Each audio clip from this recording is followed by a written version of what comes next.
piece of me? Do I feel lucky? Well, do you, punk?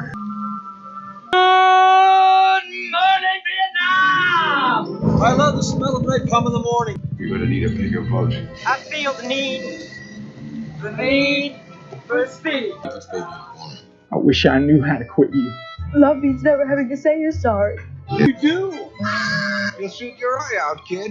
What's up, film fans? Welcome to a new bonus episode. Welcome to Akira, and welcome to the Cine-Men movie podcast. I'm your host, as always, joined alongside Mr. Ed. What's up, folks? Doing all right, man?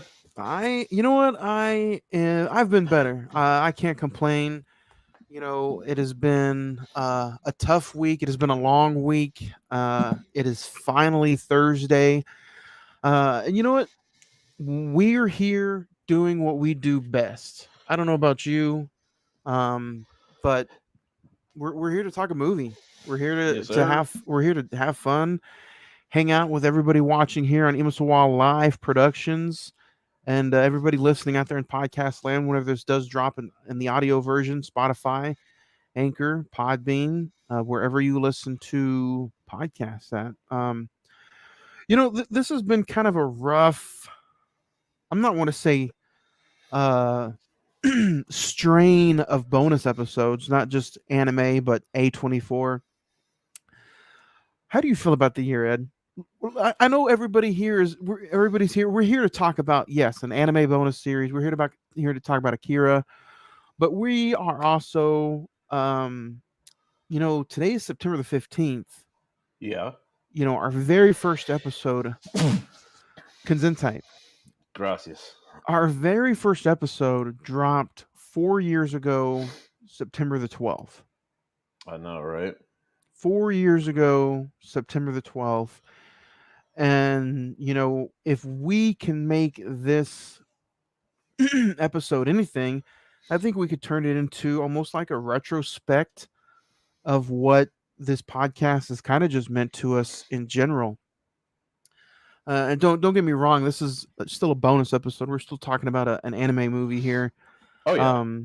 But I want to let everybody know, like, this is the last bonus episode of the year. I know this is kind of a who's who moment. Like, this was supposed to be a whole month of September of talking about a anime movie every single Thursday for the month of September. But you know what? I think we end it with Akira. I think you and Ernie knocked it out of the park with Tokyo Revengers, and that was a fun conversation that you guys had. But if I'm looking at things in a retrospective kind of way, I think me and you end it on the way we started it.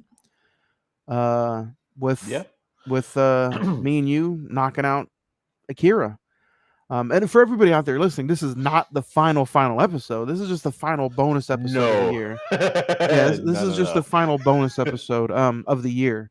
You know, bonus episodes. Swan song. Yeah, bonus episodes I'm sure are going to pick back up later on next year. But as far as this calendar year, I think we're done. I think we've talked about everything we needed to talk about that was extra. Me and Zach talked about movies that turned 20 years old.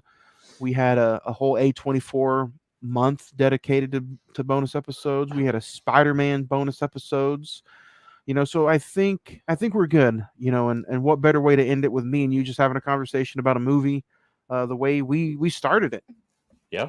You know, so man, year number 4 is over officially. Year number 5 technically started last Monday.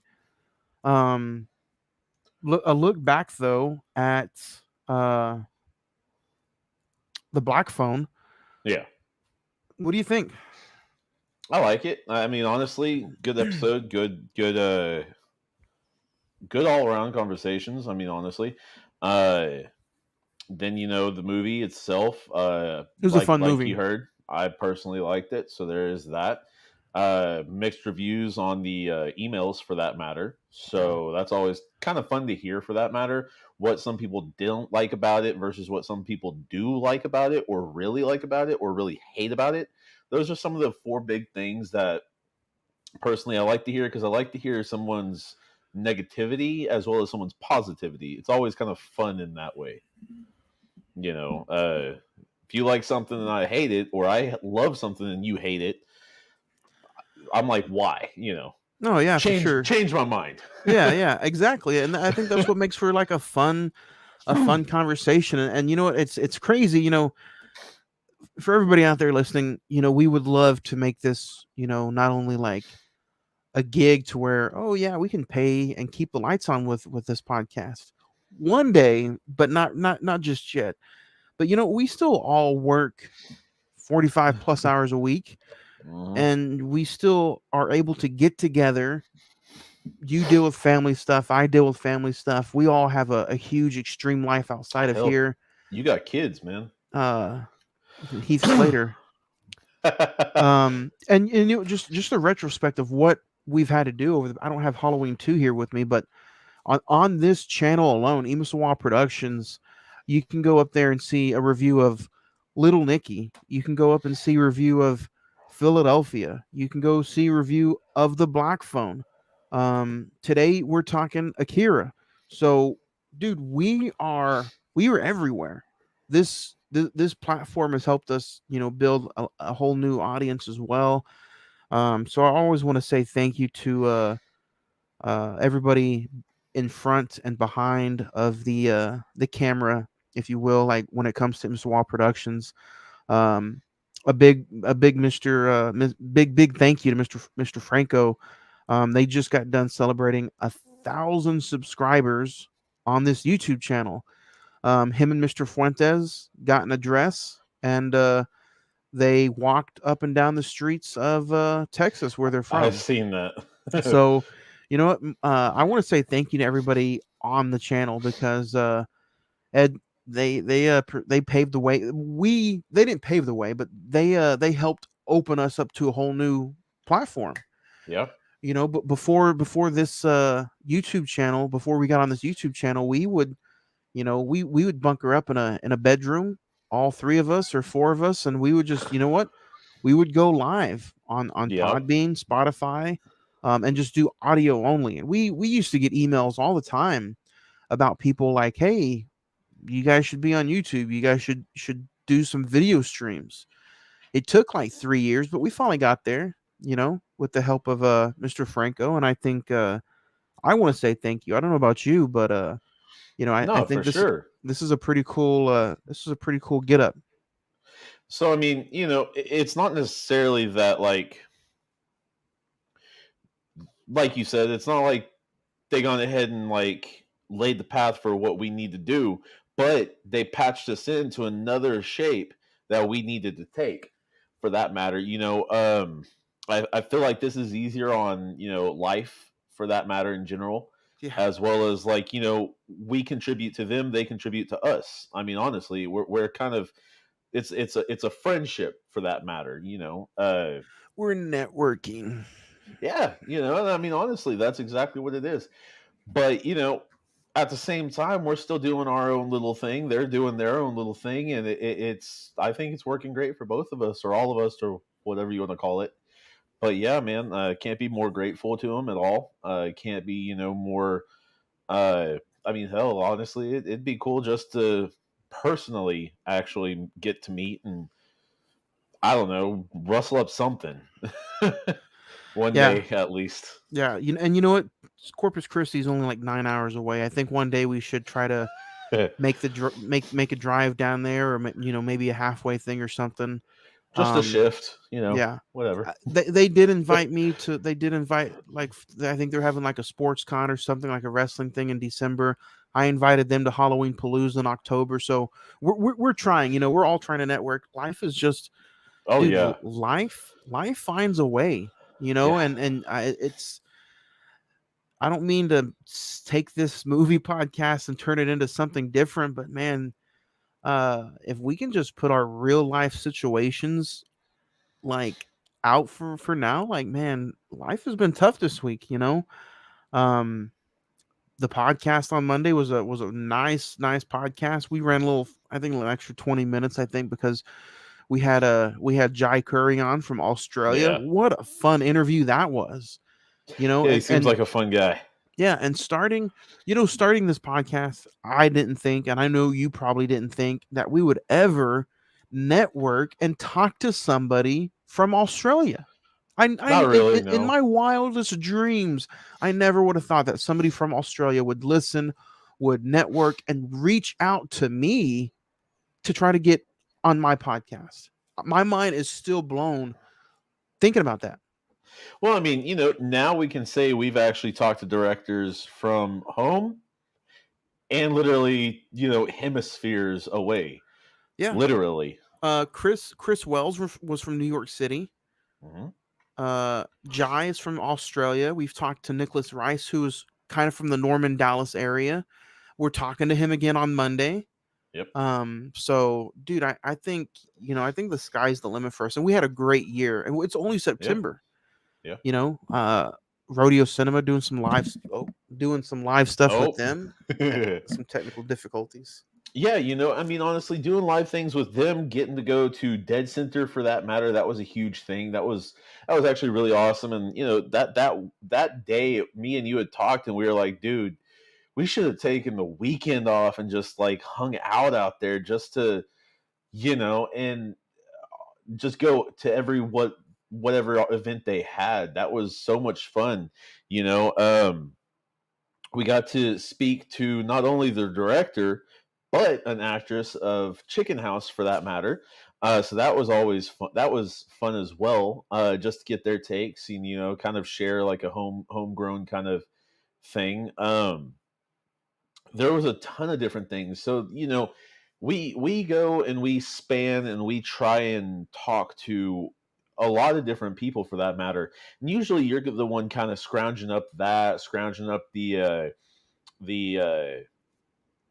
sponsors and all that good stuff. CDR, uh, Rodeo Cinema, OKC Soda, Blues Pizza, San Marcos. Of course. I mean, I I've been like a to I like to not sleep. right. I've been a part of a little bit of those here and there, but you've been the main conspirator of that, and for that matter, I'm like, how does he do some of this? And I know it's just kind of putting the hook out there and seeing who will bite, as well as knowing a few of them. Don't get me wrong, and frequenting another one of them. But at the same time, it's such a mind blowing fact that like we gone from uh I'm not going to say, but a certain energy company to, another one to, CDR to Red and Blues Pizza to San Marcos to, and not in any specific order for that matter. San Marcos was kind of the one that we've had for quite a while now. Rodeo Cinema and all them good folks, that we've got, but it's just been kind of a really, really cool thing to interact with some of them that we have, with Pardon My Pandemic. We gone ahead and got to talk to every one of them, but one for that matter. Uh, business gets in the way with them and us for that matter, and that's Yeah. perfectly fine. It's understandable. You got to put food and lights and food and clothes and the chemicals to clean your house, whatever you use. Understandable on that. Um, but man, yeah, 4 years ago, whenever we gone ahead and started this, whenever you talked to me and was like, "Hey, dude, know you like movies, but what do you think about podcasts?" And I was just like, I don't know about them. I don't listen to them. I'm not really sure why. What's up? And you're like, dude, I've kind of got an idea I want to do and want to see if you're interested. And I'm like, okay, what's up, man? What are you thinking about? And you're like, want to do a podcast? I listened to several of them. I'm interested as hell. Like you've got behind you, I want to put all these things kind of in a working thing. You're like, I bought all of them. I can't watch them all at one time, so I want to do something with them. And I'm just like, Exactly. okay, you kind of bring out what we need to do and kind of go from there and boom. That's actually kind of predominantly how the hell we did this thing at Yeah, first. and And then, it was just weeks. Like I think we started talking about it in like late July, early August, early August, I think. Yeah. and then by middle of September, the first episode was out. We had, I'm going to be honest with you, we had no idea what the hell we're doing. Sometimes we still don't know what the hell we're doing, but we're a lot more business casual now as far as we don't know what the hell we're doing compared to just lighten up the mic and let's see if this thing works. Well, I mean, for the first month, 2 months, we were sicker than dogs, right next to each other, just probably giving whatever the hell it was back and That's where forth to COVID each other. started. I know. Oh my god, swear. But we edited all those things out, or at least most of it, for that matter. I'm sure you can still hear some of it in those first few episodes. And yeah, you bought a mic, and The rest is history, as they say. kind of gone from there. Yeah, And honestly. it does kind of feel, at least here in a few weeks too, dedicating this entire month to horror movies on Mondays. October is going to be the same thing.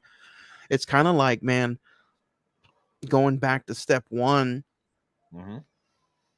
because It's always when we started, Halloween 2018 had just came out, and that was the first big movie that we did in theaters. And now Yep. here we are 4 years later. Halloween ends is in just a few weeks, so Man, no, I mean, so with that, we started.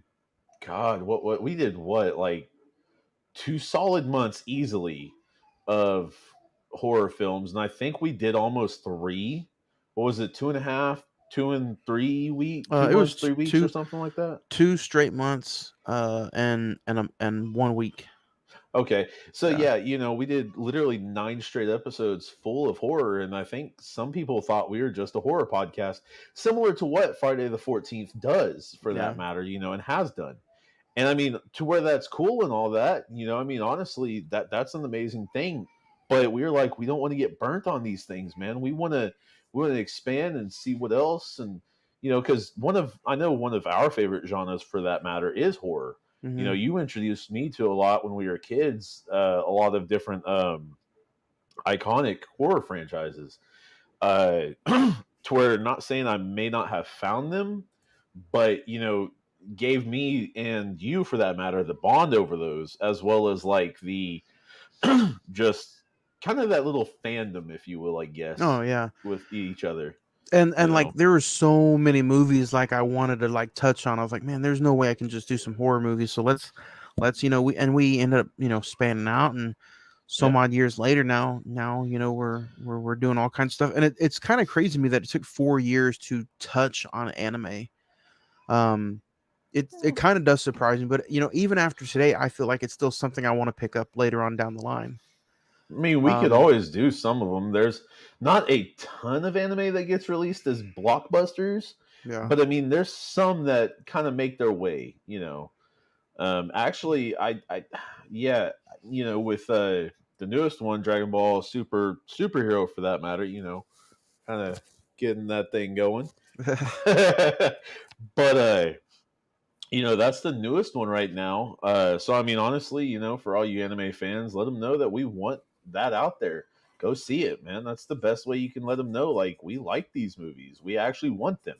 Yeah. I think I seen it the second or third day it was out. And I was just like, man, I hope it's still in theaters. And so far, it has been. Pack theater. Not really packed, no, but it was a decent turnout. Usually with those, like I remember going and seeing Dragon Ball Resurrection F, or Resurrection Frieza, or Return of Frieza, or whatever. What was it, back in 2017 or 2018, one of the two.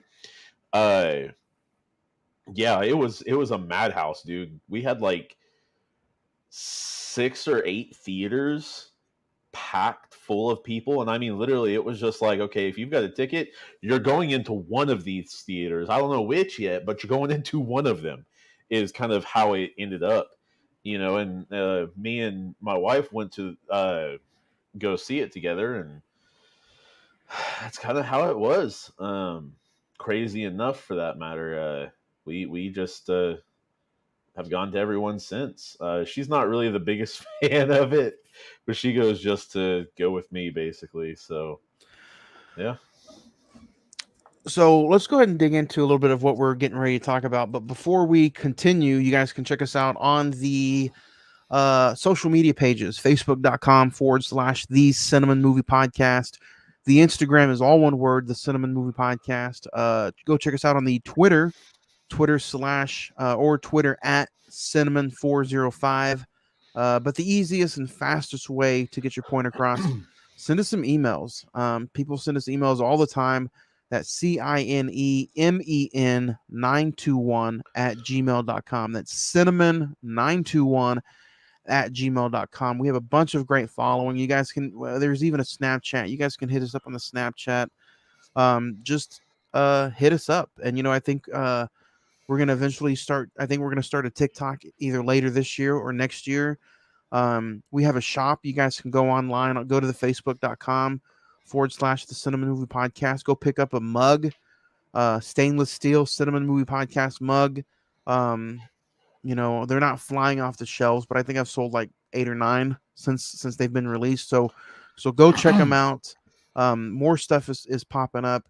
And in just a few short weeks, October the 7th and 8th, we're going to be in Iowa, and we're going to be hanging out with a bunch of other podcasters. We're going to be hanging out with a bunch of other horror cons and horror fans. And, we're just there to, again, network, be social, and get the name out there. And this is we got invited last minute last year, like literally a week before a table became open. I was like, man, there's no way I can make it in just a week's notice.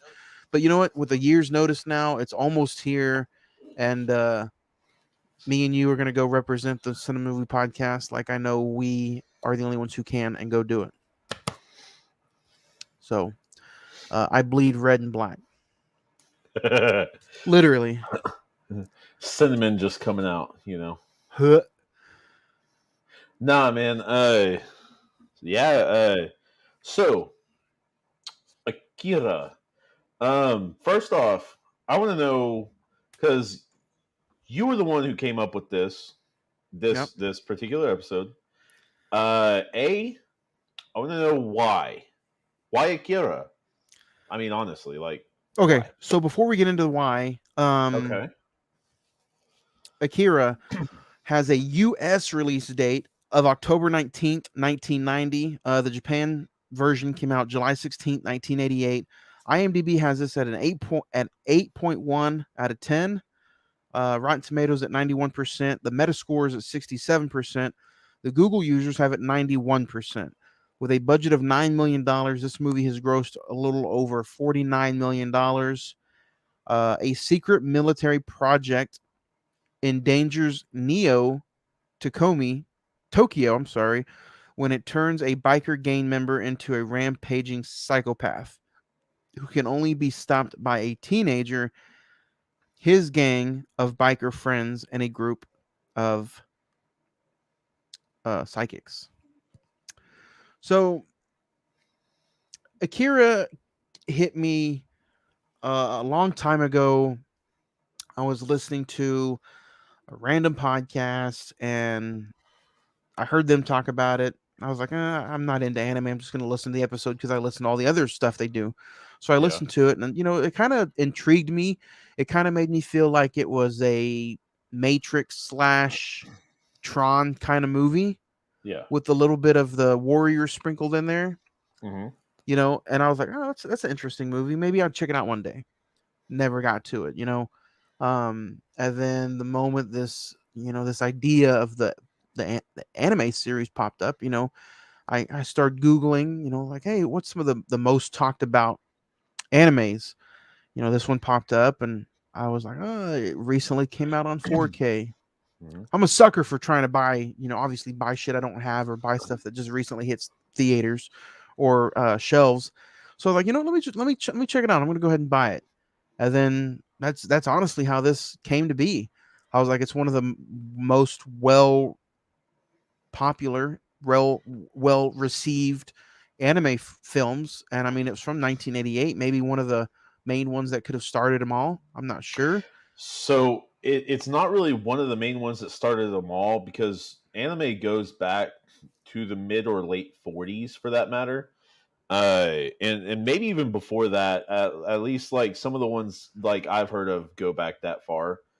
But US wise and movie wise, this was a huge one for that matter. You've got several that were out at this time: Dragon Ball, Gundam, and I mean several others. But this one is one that really, like, because most of Dragon Ball movies at this time were still direct to video, basically DTV, Oh yeah, and and I even yeah, think probably this one too. Like a lot of those are just at least in our neck of the woods was, oh, you can find it at your local Blockbuster, because 9 times out of 10 they may not even make it to theaters. more than likely, yeah, And even some of them are like that today. yeah. But that's the main reason why I picked Akira for this episode, or it just, I mean, whether it be a breakdown 101, a conversation. But this is the first time I had ever seen it, and I watched a little bit ago today. What about you? Is this the first time you've seen it as well? In total or incomplete, yes. This is the first time I've seen it completely.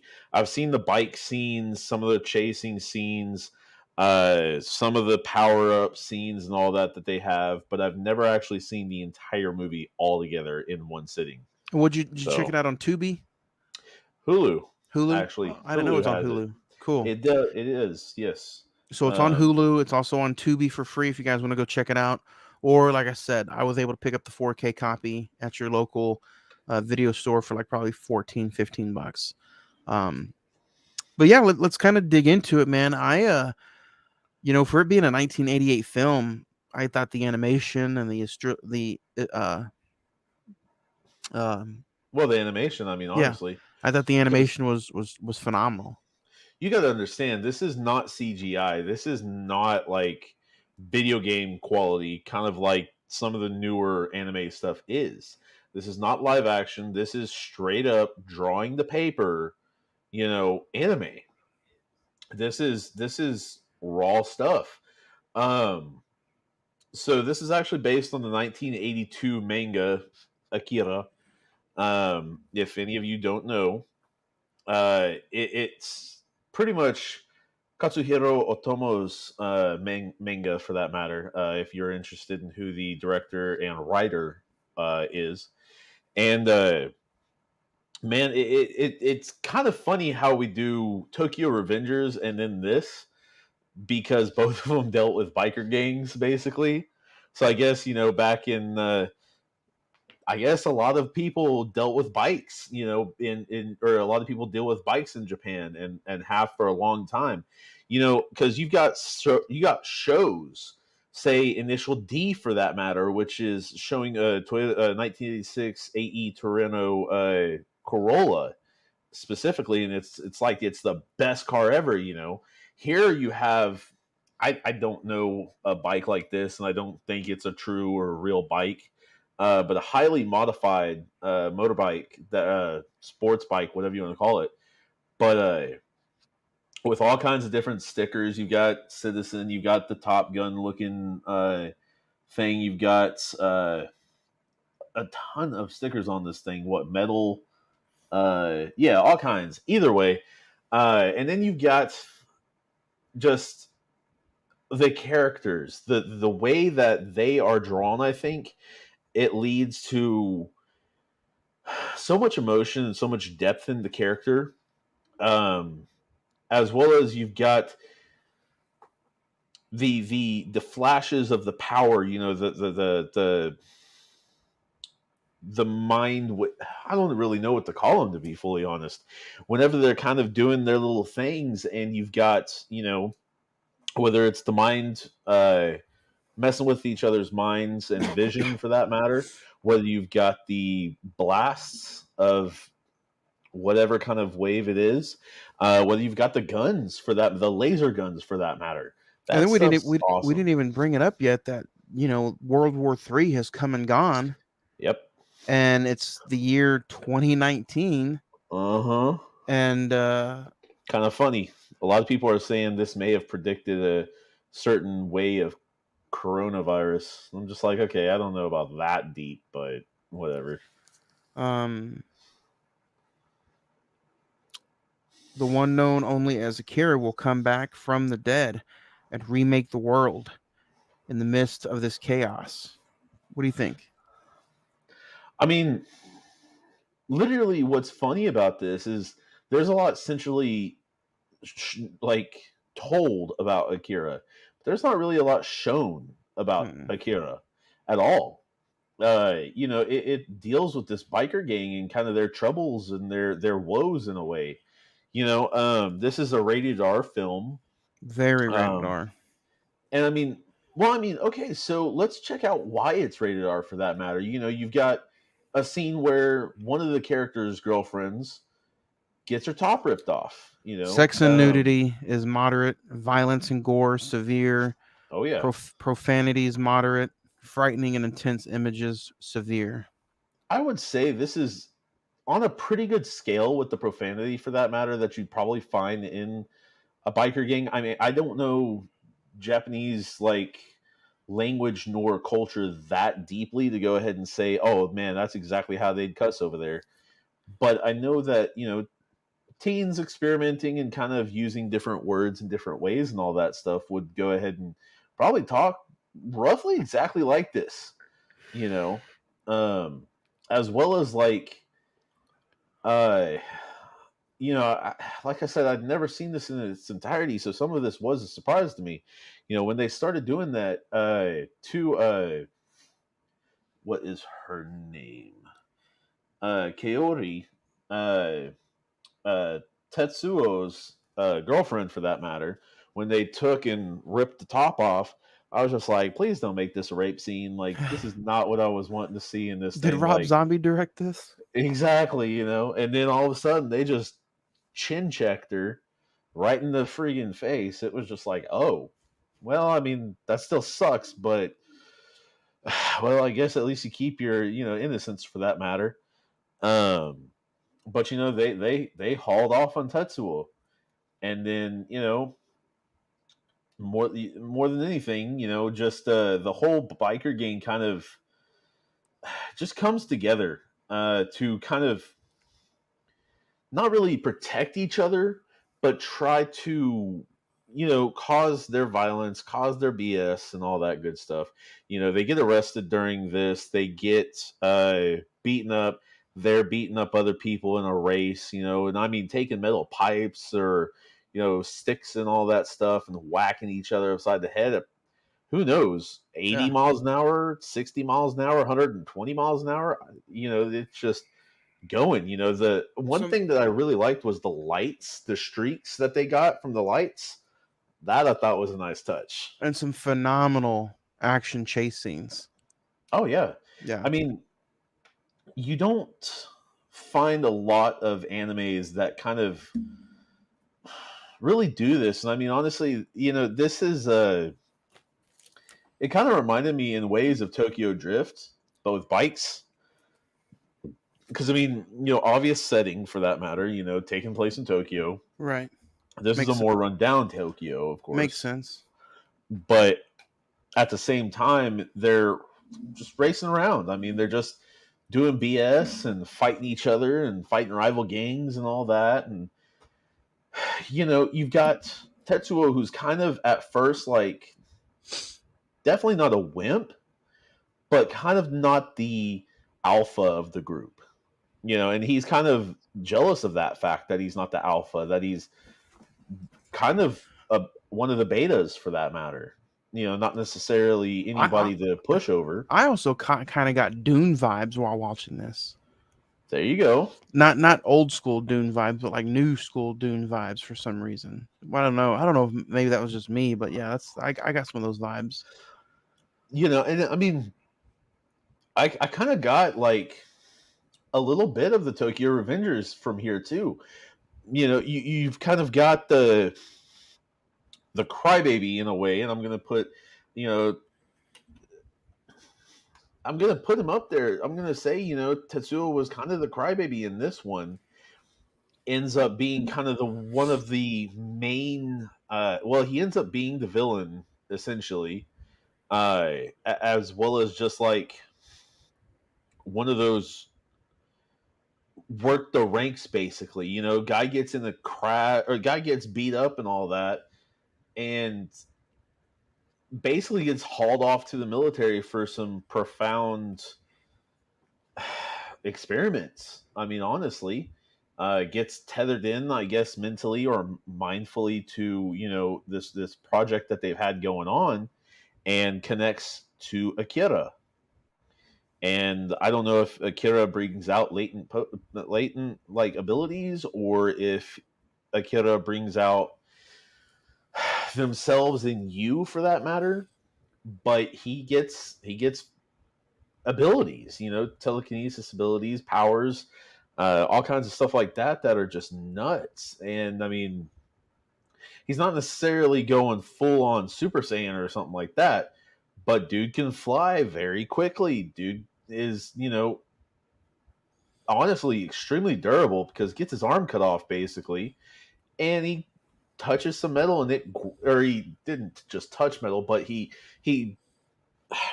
kind of builds mentally, makes an arm get built for him and all that good stuff, out of not thin air, but out of just scrap materials around him. Scrap wire, scrap metals, and builds himself an arm that fully functions. Yeah. Um, What'd you think of some of just like the pure, like, I'm not one to say like action scenes, but just some of the grotesque sci-fi scenes? Honestly, some of it was a little overboard, to be fair, but I don't think it was necessarily a bad thing to be overboard. Obviously, it wasn't a bad thing. I mean, this thing's been out for, 34 years now, 32 Oof. in our country. So, this movie is obviously standing the test of time so far. It's not necessarily a Godzilla arc, type of thing yet, to where it's Well, got 60, 70 years. Well, I know it's definitely popular because the last 30 or so emails I've gotten have been nothing about just it's all been Akira. Hey. People have just blown up the email bag when it comes to Akira. So, But see, like, I feel like anime is like mainstream underground, if that makes sense. Because literally it's starting to gather steam, over probably the past decade. It's been starting to gather steam and starting to get into places to where 20 years ago it never would have, ever. I mean, I've got family. Dragon Ball off the table. Don't want to watch it. Don't care. It's violent. Don't care about any of it. Blah blah blah. And it's just like, it is violent. I get that, but animes teach you things, and that's the thing. Like, most animes have a sense of morale with several characters, a sense of, I'm standing my ground and I'm not backing down. This is what I believe in. You're not changing that. I don't care what you do. They have rise from the ashes, and not necessarily defend yourself, but stand up for yourself. To there's a ton of stuff that anime does teach, and that's the thing that a lot of people just go flying by them. you know like this one, you've got several different characters that are either innocent, or are trying to be that big alpha character, or are the alpha character and kind of protect everybody. You've got so many different things. You've got the clown gang, who's essentially the I would say the first bosses they go against, if you will, because literally those are the first kind of enemies that they come across, and they're having a big, I don't know if it was a turf war or if it was just a race war kind of deal, but it was one of the two. But they're going at each other, and I mean full on. They're almost looking to kill. To where it's even brought up. You're going to kill him. Is that what you're trying for? And he looks back at him and kind of doesn't really say too much. Man, there's just so much about this movie that there's a ton in it. There really is, especially for a 2-hour plus film. Yeah, anime film. yeah, it went 204. If I had to say anything, I know I'm probably gonna get a lot of flack for this, but I felt like it didn't need to be 2 hours and 4 minutes. There was filler in it. There Yeah. was. I mean, honestly, you didn't need, And I almost didn't want to review this movie because I'm like, man, I'm not a huge anime fan. If I just don't like this, or if I kind of, feel like I don't enjoy it to where I want to rip it apart, dude, there'd be a lot of angry people because a lot of people love this movie. and I mean, This is to anime what I think The Godfather was for gangster movies. in a big way, yeah. And I mean, don't get me wrong, the anime uh culture is a very, very, very passionate culture. I mean, personally, been on Dragon Ball since the late or mid 90s. I've been on that wagon since then. Around the same time, Yu Yu Hakusho, Death Note, like Attack on Titan, Tokyo Revengers. Now, like, there's a ton of them that I've been with, that I've gone through. My wife is funny enough. Naruto or Inuyasha is hers. Funny enough on that, she is into like three total. But yeah, uh, you've got so many that it's not even funny. There's something out there for everybody, and for most people who will give it a chance, at least, more than likely you'll find something. But one thing, you said, you didn't want to go ahead and go into this and, rip it apart or hate it or be dragged kind of for this. My thing is, though, is you at least you gave it a chance and you watched it. You gone through the whole thing. You watched the entire movie. So that is at least a respectful thing, at least a respectable thing for that matter. Whether you don't like it, whether you love it, it doesn't matter. That right there in itself, you tried, you went out of the box, you gone into it, and you said, hey, what is this? Well, I think we're gonna get ready to find out. If you had to pick like a favorite scene from Akira, what would probably be your scene? Man, honestly, it's kind of hard to narrow down, but a lot of the bike scenes, I liked how they were drawn because it's quick, they're just zooming around, but at the same time, there's a beauty to it and a unique kind of time uh, to it as well. So I would definitely say probably the original first fight between the clown gang and the I don't even know what they're really called. But our bike gang and the clown gang, that fight right there, I would say is my favorite, just because like the depiction of the bikes and how they are actually going, the beauty to it, and as well as kind of the layers. Yeah, easily. How about yourself? I'm gonna have to say one of the scenes from the beginning, kind of where the I don't know if they're not like an army or something, but the police, but they gun down the guy who's protecting the little child, and he tells him to go run off Yeah, at the beginning. yeah, Um, that was brutal. yeah, Because I mean, literally, like they've already shot him 2, 3 times. He's trying to protect, trying to protect the kid, and man, they don't care. The kid's like 5 feet away, and literally I mean, minigun him. Literally, they go ahead and probably put close to 100 shots through him, and it's a brutal scene. It really is. Because I yeah, mean, at this time, you've got, so if I'm not mistaken, you've got rioting happening. You've got the gangs going against each other. You've got a broken down city.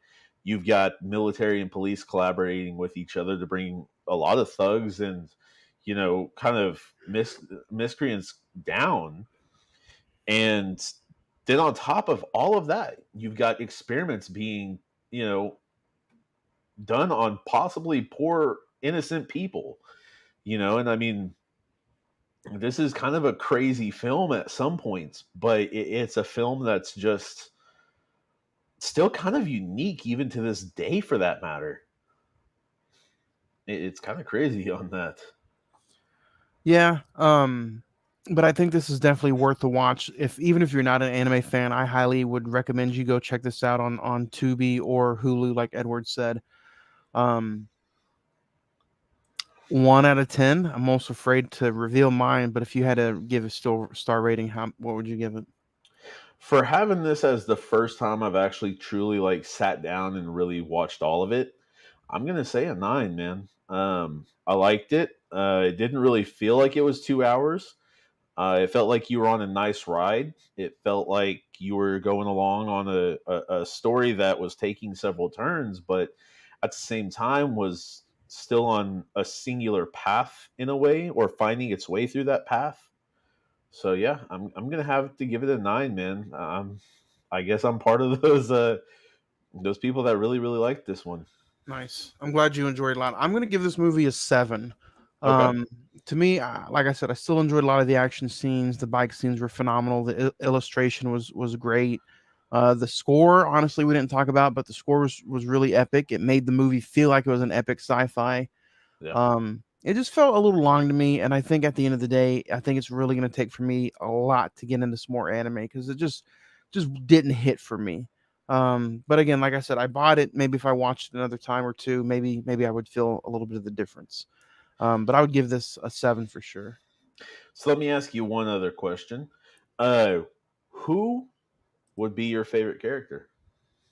Oof. Right. If I had to pick a favorite character right now, let me make sure I pronounce his name. I don't want I to. know, right? Yeah, Butcher it. I don't want to butcher anything. Um, how would I pronounce? Is it Tetsu? Tetsuo Shima? Yeah, Shima? yeah. Tetsuo Shima. I didn't, and I watched the English dub version. I don't know I did what you too. did. Okay, I did too. cool. I don't mind the dubs, but I mean, if I know kind of a lot about the anime, like Dragon Ball or Attack on Titan or something like that, I'll watch the sub.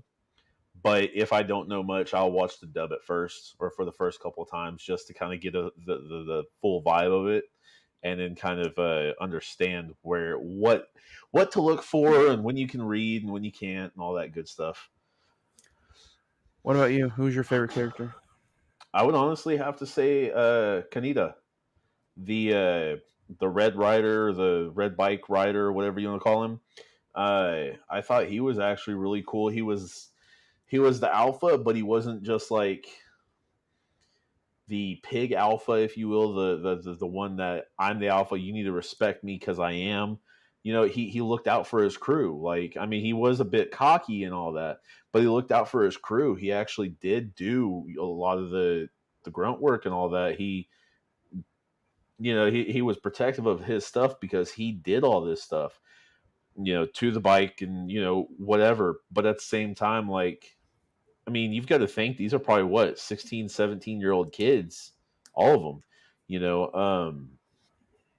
But yeah, I thought that was kind of a cool thing right there, man. The whole dynamic between Tetsuo and Kaneda. Yeah. I don't know how it's gonna line up Hmm. with X, but Monday, we're talking all about Pearl, which hits theaters tonight. Actually, if you're watching us live on Thursday night, um, the movie hits in theaters tonight.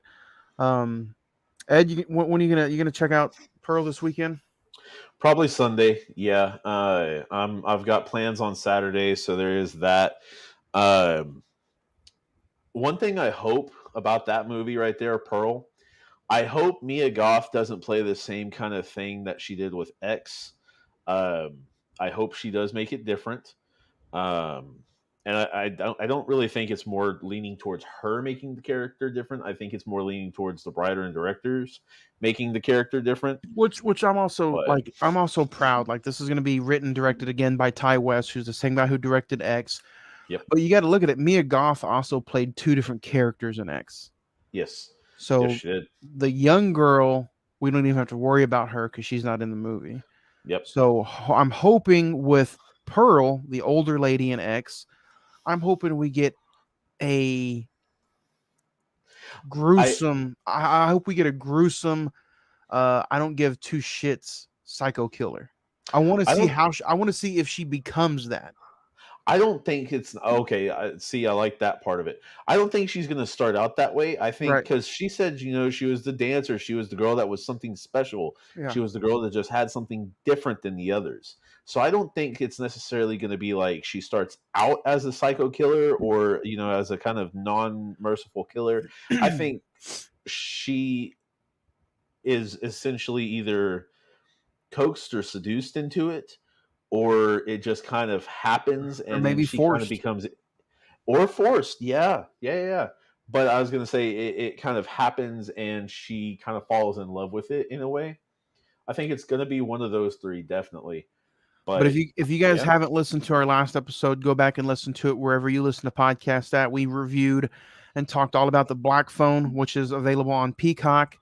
Um, and if you guys have any questions or if you guys need to reach us on social media, send us in your reviews on Pearl, Akira, Philadelphia, the Black Phone. We have a lot. We went a little over last week, so I didn't read as many emails as I'd like to. But tune in this Monday to see if your email gets read. Monday, like I said, not only do we review a new A24 horror film with Pearl, but we're also talking to a good friend of the show, Nicholas Rice, and he has his new book, Preemptive Strike Beyond Sight, which is now available on Amazon. So listen and watch us Monday as we talk to Nicholas Rice and we talk all about his new book. We also talk about see what kind of stuff he'll be doing in the feature film business. So um, Ed, this wraps up the bonus series for the month and for the year. Do you have anything you want to add before we get on to Monday? Nah, man. I honestly just want to say, all you anime fans out there, like I said earlier, man, if you want this stuff to get big again, if you want this, or not again, but to keep getting bigger, if you want it to go ahead and, I know Dragon Ball so far is like, if I'm not mistaken, I think the last time I looked was making over 85 million worldwide. So, I mean, that's almost made double what Akira made. But I mean, with that being said, if we want more of this in theaters, we're gonna have to go to these these movie releases, these first couple weeks to show them like, hey, we love this stuff too here. But yeah, other than that, man, yeah, that's all I've got. Akira, great movie. If you have never seen it and you're a big anime fan, go see it. Promise you, you'll fall in love. All right, guys, don't forget it's been a hell of a season. It's been a hell of a bonus series. Um, we'll see everybody Mondays from now on. Mondays only. 6 p.m. new start time on YouTube, 6 p.m. to 8 p.m. on YouTube, right here on Imsawa Productions. 9 p.m. still the same for audio. Monday, Pearl, we review another new A24, a new A24 movie. Monday, right here on the Cine-Men Movie Podcast.